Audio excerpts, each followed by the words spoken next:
गणेशोत्सवाच्या पार्श्वभूमीवर येवला शहरातील मुख्य रस्त्यांवर व व्यापारी भागात वाढलेल्या अनधिकृत अतिक्रमणांवर नगरपालिका व पोलीस प्रशासनाने संयुक्त कारवाई केली।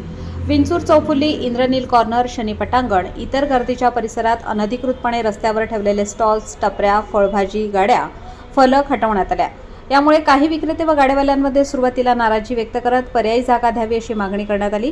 नगरपालिकेच्या अतिक्रमण विभागाने सांगितले की नागरिकांना वारंवार सूचना करूनही अतिक्रमण हटवले जात नसल्याने कारवाई करण्यात आली आहे। मी अनिल भवारी, पोलीस निरीक्षक, येवला सिटी।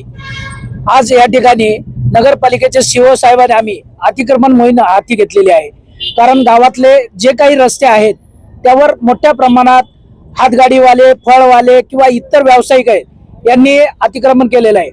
तर ज्यांनी काही बोर्ड लावलेले बाहेर दुकानाचे जाहिरात लावलेले आहेत, तर या सर्व नागरिकांना एक व्यापारी यांना सूचना आहे की आपण अशा दुकानदारांनी त्यांचं सर्व अतिक्रमण काढून घ्यायचं आहे, रस्ता मोकळा करायचा आहे।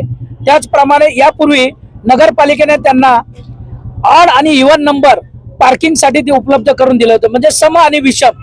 तर त्या सम आणि विषम तारखेला ज्याप्रमाणे पार्किंग करायची आहे ती एका बाजूला सम तारखेला, दुसऱ्या बाजूला विषम तारखेला अशी पार्किंग करायची आहे। नागरिकांना रस्ते हे येण्या जाण्यासाठी मोकळे करून देण्याचे आहेत आणि जो कोणी ह्या कारवाईला जुमानणार नाही त्याच्यावर कायदेशीर रस्ता अडवल्या प्रकरणी किंवा त्यांनी रस्त्यावर केर कचरा टाकला तर सार्वजनिक उपद्रव दिला या प्रकरणी कायदेशीर गुन्हे नोंद करण्याची तजवीज ठेवली आहे। आज दिनांक 25 रोजी येवला नगर परिषद व येवला पोलीस स्टेशन अंतर्गत अतिक्रमण विरोधी मोहीम राबवण्यात आली। या अंतर्गत शहरातील मानाच्या गणपतीचे मिरवणूक मार्ग, शहरातील दाट लोकवस्त्या व भाजी मार्केट यावर कारवाई करण्यात आली।